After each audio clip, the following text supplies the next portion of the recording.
I would like to start my speech out with a quote from the book Fall of America. The old world must be removed to make way for the new world. There is a universal struggle being waged by the old world against the new world. Will the old world's opposition prevent the establishment of the new world? According to recorded history, the efforts being made by the old world against the beginning of the new world will fall as did former opponents of law.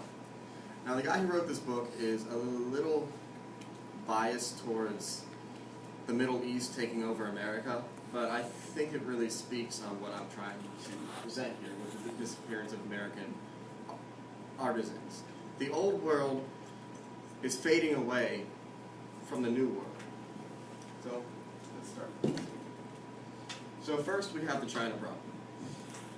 So we've been having problems with China for a very long time now. They've been taking over American manufacturing, jobs are going over to China, and U.S. jobs are just being lost to China. And America has even allowed China to buy banks in U.S. stakes in banks. They can also purchase American oil deposits worth billions of dollars. And they even found over 1 million counterfeit parts in the American defense system, made by the Chinese. Other than that, most American products are made overseas in China. It's very rare that you're going to find anything with a sticker on it that says Made in USA. Even American flags are made in China now.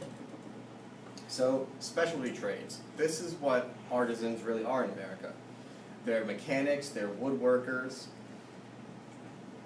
anything like restoring old radios, electricians, all of that is a specialty trade, which is fading. The baby boomer generation is dying out, which means all these trades are going to be left behind because most schools are stressing college and they're not stressing specialty trades.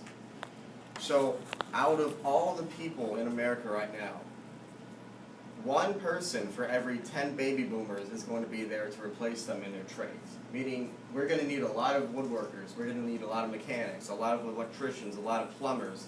All that's going to be in really high demand.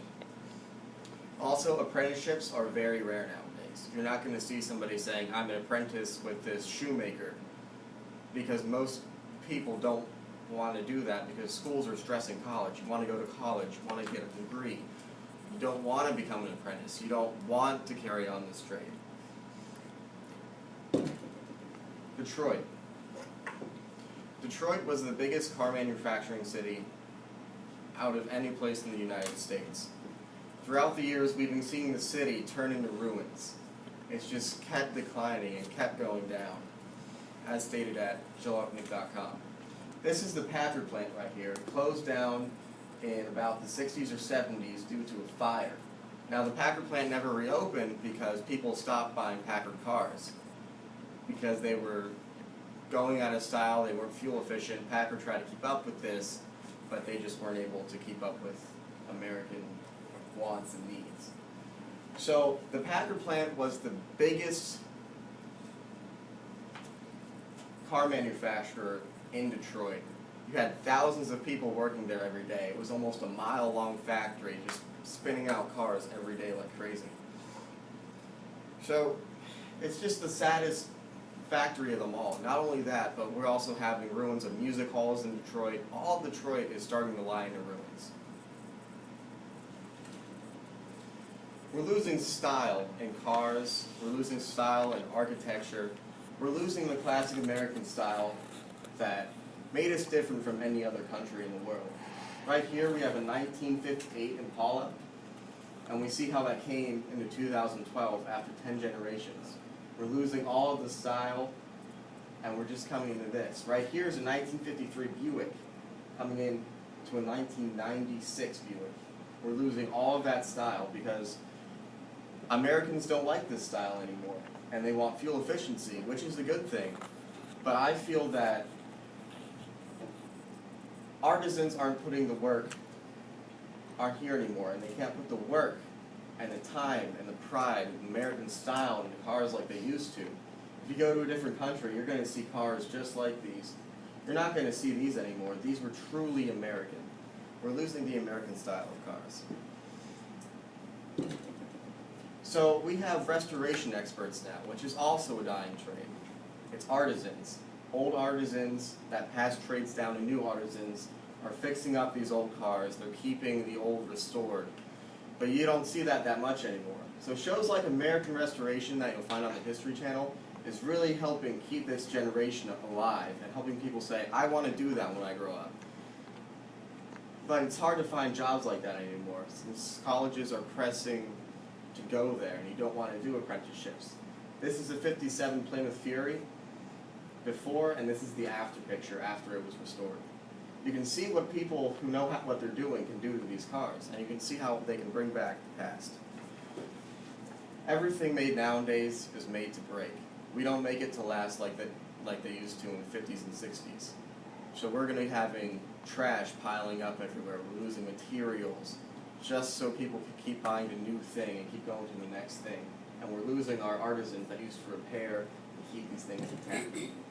Architecture. This is modern architecture right now. You have the basic side paneling, windows, nothing really of style. Here's a building that was built in the 1920s. Over here you see all the custom woodwork and the cornering and the custom metalwork right here, and all the style of stone and everything. That was American artisanship back in the day. This is what we do not have anymore. This is what is making people lose their jobs because nobody passes this style, these styles, down to the younger generation. It's even hard to keep these things maintained because we don't have the custom woodworkers, we don't have masons to keep this intact, we don't have metal workers. It's just all really a very sad thing. So I decided to see how small business was doing by going down to the Main Street Market by my house. The lady who works there is Connie, and I asked her a few basic questions, like how do you keep your customers coming in? How did you start off? How long have you been in this business? What's your crime rate like? All those questions. So she said to keep her customers happy, she does things like she stays open late, she buys fresh products, sells it cheap, she never sells anything overpriced, and she even buys and sells products that her customers want. If a customer says, I think you should have this product, I would like to buy this, she'll get it in her store and start selling it. So she keeps up with consumer needs. Now, when I talked to her about when she opened the store, she said she opened it with her husband back in the 80s. This store is one of the last remaining husband and wife owned corner stores that's privately owned. You're not going to see a Sunoco or a Turkey Hill or anything like that. This is a husband and wife owned store. You don't see many of those in America anymore. So I asked her how she started out. She said she started out in the city. And she always had a dream of, as a little girl, to own a candy store that also sells dolls. So she followed that dream, and she got her store in downtown, and she made $415 in one day just selling her dolls that she made, along with her food. But that was just a totally different profit. So she's also very conservative with crime. If somebody comes and steals something from her, she will stop them, but in very rare cases will she ever call the police. She'll have a talk with them, ask them why they did this, they'll apologize, and be on their way.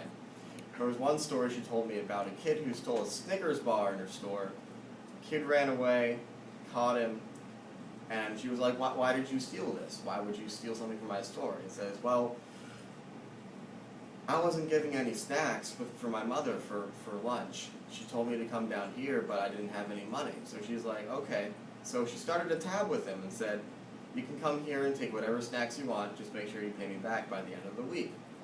So she doesn't see that much crime anymore. Nobody really wants to steal anything from her just because she's a nice lady. It's just wrong to steal from her.